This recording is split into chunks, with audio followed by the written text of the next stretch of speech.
Welcome to Musings and Modalities. I'm your host, Tristen Stawicki. Think of me as your pragmatic shaman bestie. Join in with other high-vibe, lovely people as I unravel spiritual ideas to help create change and growth in your life. I cover a variety of spiritual topics, sharing knowledge to meet you wherever you are in your journey. As a shaman, astrologer, and human design reader, I help you understand how to make informed decisions and incorporate different modalities using discernment in your own intuition. Today, you will gain powerful shamanic healing tools you can use to incorporate spiritual practices in non-traditional ways. Whether you're just beginning or need a knowledgeable best friend with the next phase of your journey, I'm here to help. Stay tuned. Musings and Modalities starts now.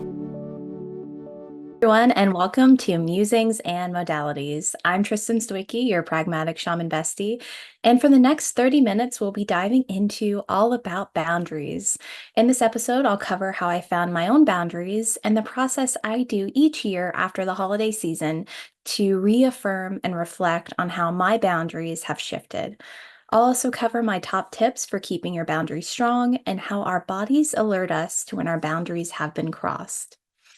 As the holiday season winds down, this is really the perfect time to think about this topic, as there have likely been several instances where your boundaries, or those in like your household have been kind of pushed up against or bulldozed over. So we're going to use this time today to really recalibrate before 2025. So to start, I'll ask you to really think about what your boundaries are, and I'll give you a few seconds here, but really think about the boundaries and maybe the examples of this season already that you've had experiences where, they've been kind of brushed up against or challenged.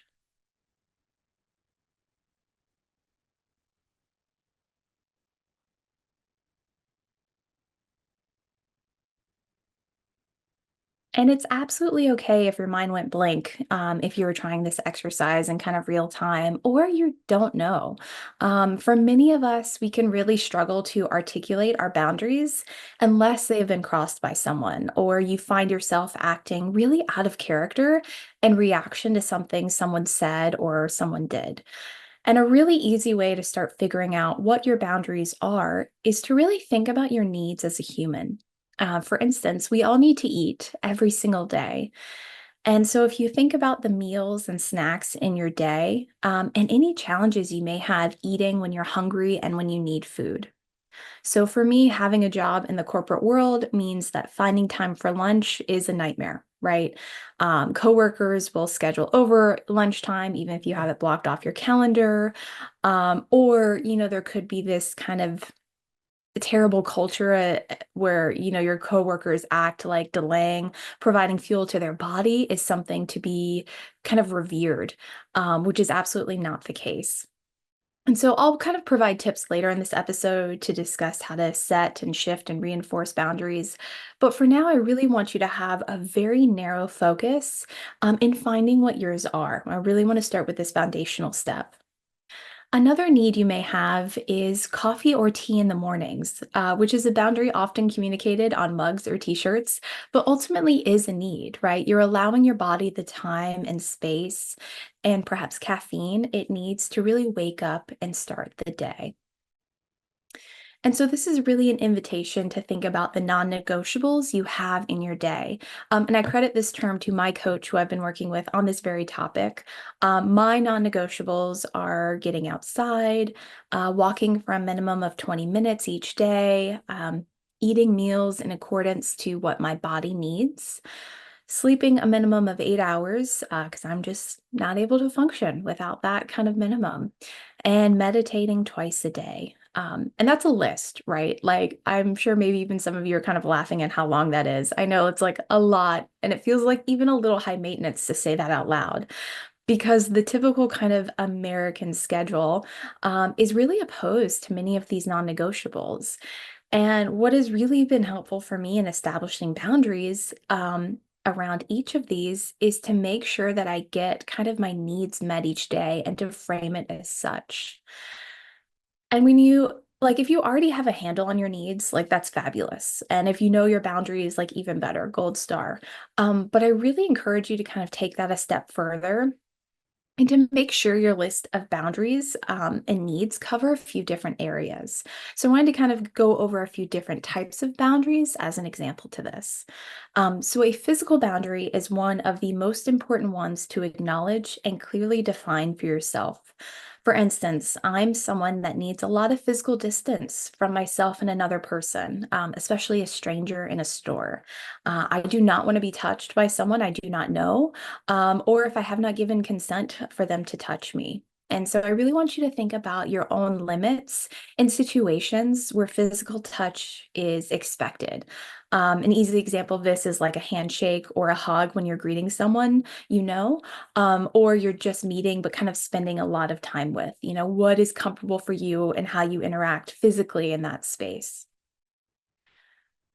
An emotional boundary really allows you to protect your own well-being. And this is so key for those of us who are empathetic, for those of us that are emotionally sensitive to the feelings and needs of others. Do not cross your own boundaries to take on the burden of other people's feelings. So I want you to get really clear with yourself and the ways you can show up for others and offer perhaps sympathy or compassion, whatever you can in that situation that doesn't deplete or take away from your own energy. This can also include deciding how vulnerable you want to be with another person and the level of sharing that you're comfortable with in a situation. So, for instance, if you're having a conversation with someone and they're oversharing, especially if they're a coworker or someone that you have an acquaintance with or deeper, but they're not like your best friend or something that you feel you can be very vulnerable with, it's okay not to feel the need to share equally. It's okay to really acknowledge you don't feel safe being as vulnerable as they are in the space that you're in. A time boundary is something that is helpful all year and not just around the holidays, but it can be especially helpful during this time. So, when setting time boundaries, you are really in charge of setting the limits on the energy and space you are giving a person, an activity, or an event. And that time boundary can be zero. It can be literally no time, where you have no energy or you don't want to give them any of your time to devote to something you don't want to do or are opposed to doing.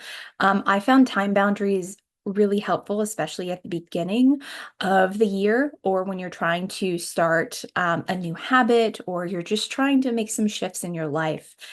Because I found if I don't make space for that new thing I'm trying to instill, and by I have to physically make space by setting like a time boundary, then I'm less likely to achieve success with that. So that might mean I'm limiting kind of the time I'm spending with my family, or limiting kind of my availability after hours with work, things like that, to make space in several forms in my life for this new thing.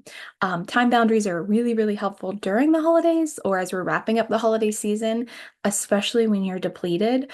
So if you feel the need to show up to an event or show up to someone, it's okay to show up as the 100% that you can give in that moment, and then leave, within an hour or 2 hours or whatever your time boundary is. A communication boundary is really setting limits around your ability to communicate with others. And this can have a very kind of sneaky energy around it. So, examples of this are disconnecting from your phone or taking breaks from your phone at specific hours, trying not to answer messages and emails after a specific time, taking a break from being inundated with group text messages, which can kind of be really overwhelming. And the reason why there's this kind of sneaky energy around it is there's always an exception to why we feel the need to bend our boundaries in this category. And that can be really challenging to unlearn because there's always those what if scenarios running in your head. What if I don't check my phone? What if something happens? What if someone needs me, et cetera, et cetera. And that, I can already feel the energy of the anxiety kind of building around that. And we want to release that as much as possible. And we want to really set boundaries around this because your whole day can be taken up with communication with others, whether that's through, work channels or phone channels or what have you. And you're really leaving no time and space for yourself to kind of decompress, to relax. And in the long run, that is the biggest disservice you can do to yourself, and really a place where we need to reaffirm our boundaries. When a boundary is crossed, that's ultimately a signal that your body and your mind has had their safety and security and well-being threatened. And of course, there are different levels within this that are unique to how you feel in the situation you're in. But I do use strong language when I talk about this because what we don't want to do is consistently ignore our body, ignore the boundaries that we have in these different categories, because we'll really store that energy. That energy will store in our body. That can start kind of becoming very stagnant. That can start accumulating dis-ease, which then can accumulate more and more. And then you've realized you've shifted so far that you've lost kind of a sense of yourself. And that's absolutely what we want to avoid. Or if you're already there, kind of work really, really hard to pull yourself back, to really acknowledge what your boundaries are and reset them completely, if you are just lost when trying to figure that out. I wanted to move into the top 5 ways to recognize your boundaries are being challenged. And there's a few different kind of scenarios that are very common within this. So if you're having, the first one is not respecting no as being a full sentence. And so if you're in a situation with someone that is trying to convince you or coerce you to do something that you've said no to, and they continue to really test and tug at your boundaries, that ultimately is almost like a form of them trying to control you, right? And again, there's a lot of strong language around this, but no is a full sentence. And especially as women, that can be something that's really hard to kind of back ourselves on. But we want to really stop the conversation if they continue to kind of convince or coerce you into something you really don't want to do. And we really want to acknowledge what's happening as soon as possible so we don't feel the guilt and shame or what have you, those other emotions that can really cloud our judgment during this situation. Number 2 is use of emotional manipulation.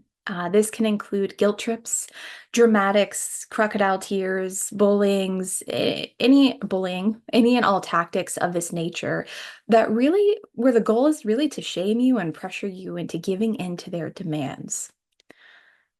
That's really, really challenging, right? That's really, really challenging in that situation. There's a high kind of emotions with that, especially if you're someone that tends to be more anxious as your baseline.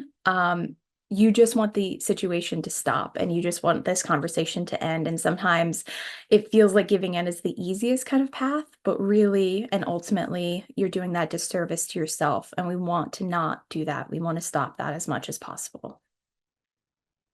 For number 3, criticism of any form, but especially in regards to your appearance, personal choices, your life, your choice of partner, any of that in a disrespectful manner. Right. And sometimes it feels like people can't help themselves but make a comment. And so there's a level here. But if it's like pretty constant criticism or just really harsh, and there's absolutely no good intention behind it, or it just makes you feel a certain way, there's absolutely no room for that. And your boundaries are being kind of challenged and bulldozed over, and we want to not have that and really name it when it happens. Number 4 is lack of physical space or close kind of forced proximity. When someone just is really all in your business and you're like, this is very uncomfortable. This is not okay. There are guidelines and parameters that we have as people. That's kind of a universal acknowledgement overall. And when someone continues to invade your space physically and uses that as maybe a um, manipulative tactic or something like that, or forcing you to kind of curl up and you feel very small, that's absolutely not okay. And your boundaries are being challenged. And number 5, is when you leave a situation or conversation and you feel vulnerable, you feel guilt, you feel shame, or if you feel violated in any manner, your boundaries have been completely bulldozed over. And with this one especially, it can be really hard in the moment, but in any of these situations, to recognize your own uncomfortability. Um, and so I want to say, just like the more you do anything, the easier it will become. So the more that you can kind of set your boundaries, know what they are, know in the different situations when they are being kind of pulled at, tugged at, etc., it does become easier to get to that place where you're like very, very solid and firm in this. That can feel far off, especially for those of us that don't naturally have a lot of boundaries. And so to start, I really want you to focus on having the awareness to just name and validate for yourself that your boundaries have been challenged. And so that can be telling your body out loud or to yourself, just, I see that this happened and I won't, like, we're going to make changes to correct their like actions moving forward, or really set that boundary out loud.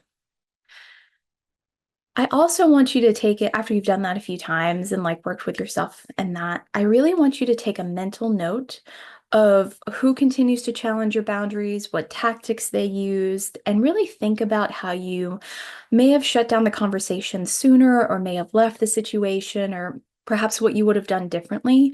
And I don't want you to do this from a place of like beating yourself up or just saying, oh man, I should have handled that differently, yada, yada, yada. Like, I want you to do this from a learning perspective, to say, like, okay, this is how I reacted in the situation. And this is how I want to kind of change my own actions moving forward. So I know that already can feel a little overwhelming as we talk about boundaries, but I wanted to share three more truths, and there are some hard truths for my BFFs. And this is something that I would say and have worked with my close friends on, but I really wanted to share this because it's something I think is incredibly helpful. The first one is, do not schedule something in the future that you don't want to do now. And this is said with all the love and kindness in the world, but you will not magically find time in your day 3 months from now. If it's a no today, it's a no forever, and that's it.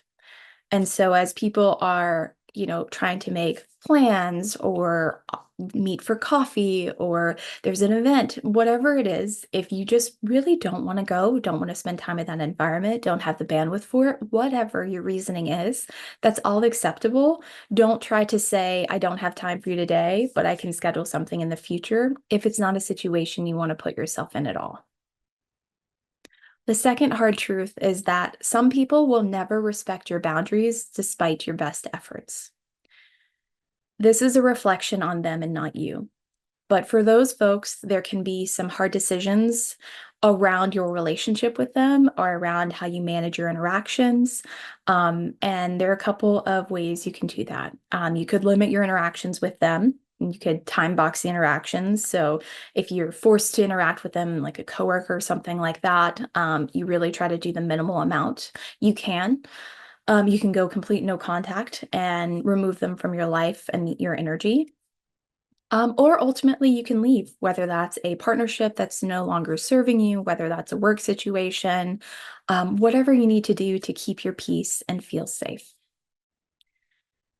And number three, it's easy to be inconsistent when setting boundaries, as we know our own intentions, but our actions may have a softer landing than we anticipate, especially when you're setting boundaries kind of maybe for the first time, or really kind of reaffirming what they are.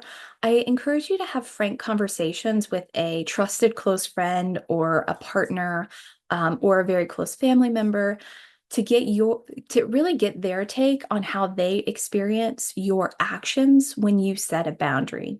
And you want to do this from a very neutral place. You can kind of explain you're relooking at your boundaries, and you want to make sure that your communication is clear and really focus on like I statements within this. I want to make sure my communication is clear when I have a boundary that has been crossed or someone's brushing up against it. And maybe you have examples where you feel like you had set a boundary, especially if you're having issues with someone else that you feel like you've communicated a boundary to. You want to give them the best opportunity to acknowledge that and change what they're doing. Um, Especially if you feel like your communication in general can be kind of soft or not as forceful as it needs to be, because we really need to have that strength behind the boundaries we're setting. This is a lot, right? This is a lifelong work. I feel like personally, the last 5 years have afforded me a little more time to really re-examine and redefine my own boundaries in both a challenging but beautiful way. So, as a former people pleaser, good kid, straight A student, overachiever, comic relief, unlicensed therapist to friends and family growing up, like my boundaries were non-existent for most of my life.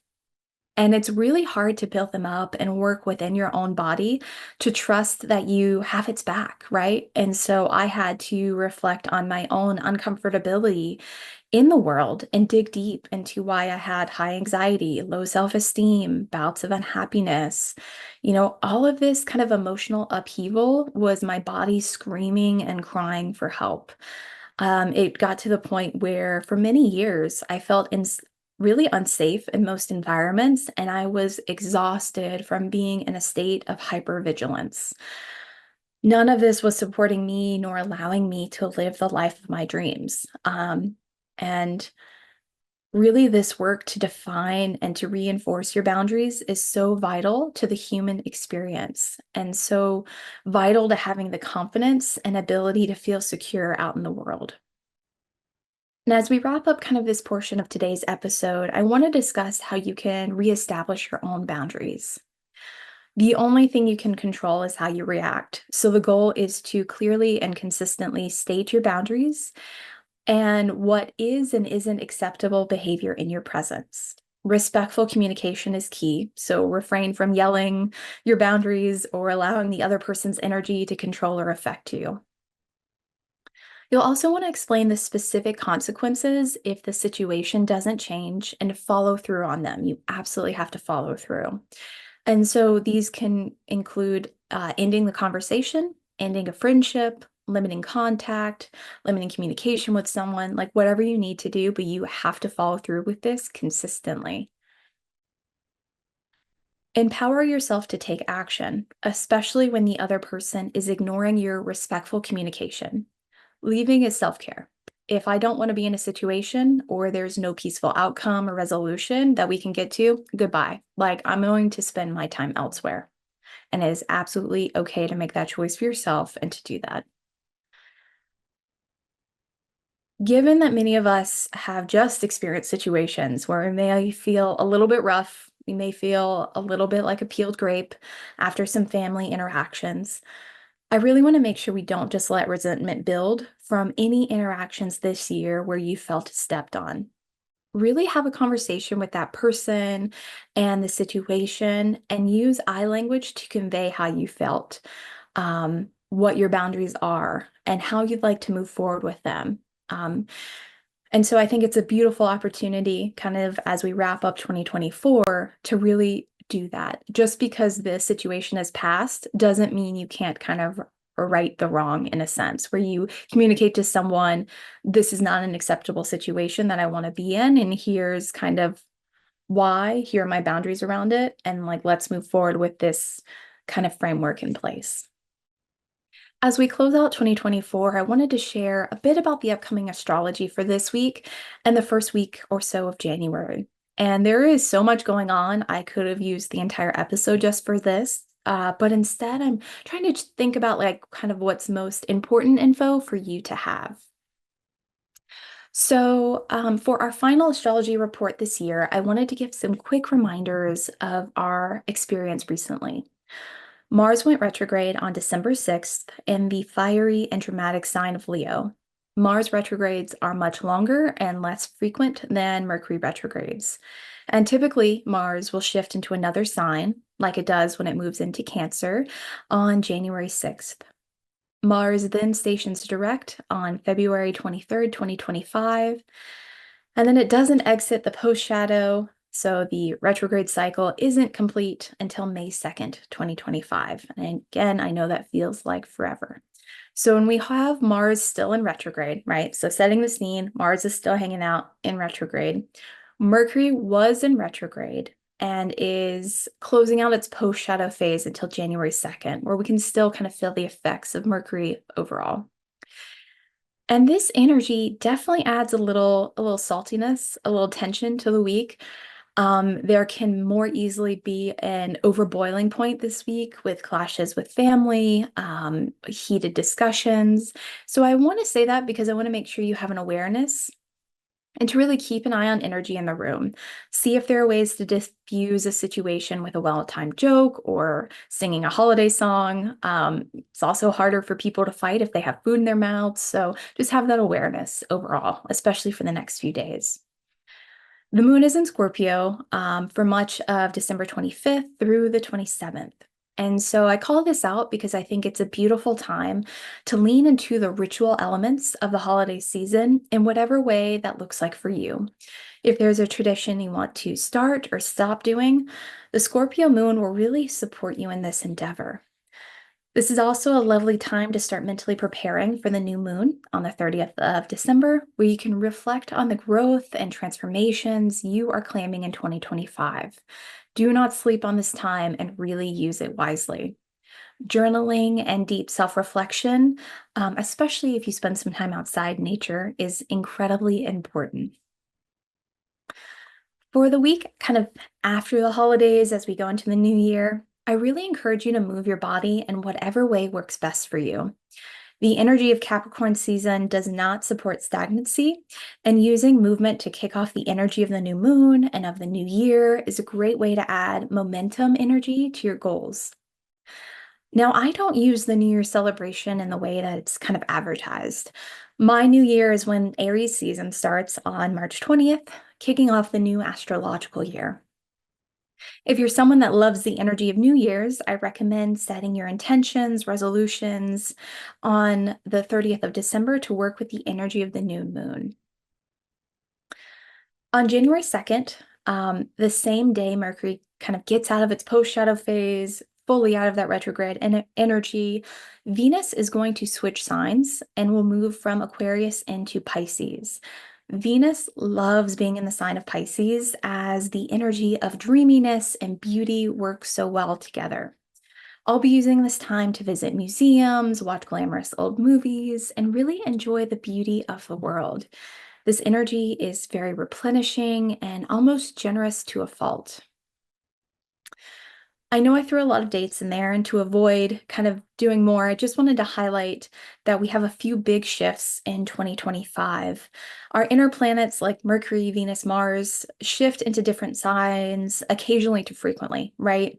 And with our outer planets, the Saturns, the Neptunes, etc., many of these shifts can create once in a lifetime kind of feelings and opportunities, as the energy of the sign happens so infrequently that it actually occurs only once or very limited times in a human lifetime, which is pretty mind-boggling.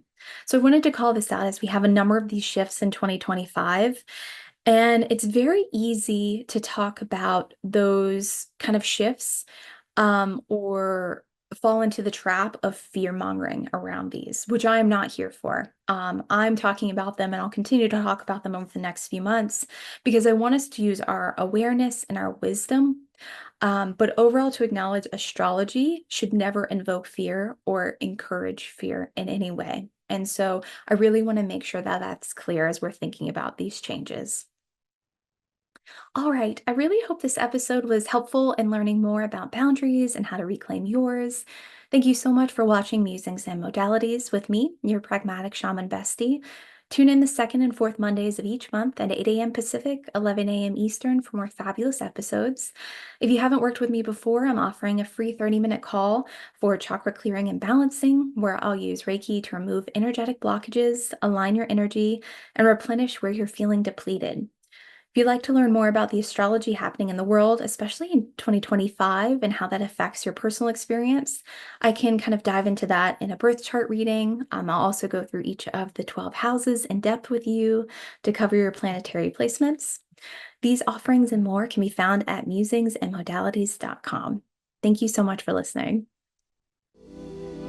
You've been listening to Musings and Modalities with me, Tristen, your pragmatic shaman bestie. For more powerful healing tools, join me every second and fourth Monday at 8 a.m. Pacific on Transformation Talk Radio. I cover a variety of topics to meet you wherever you are at on your spiritual journey. Learn techniques to work with pendulums, past life healing, astrology, and more. Please share the show and subscribe for more guidance from your pragmatic shaman bestie at musingsandmodalities.com.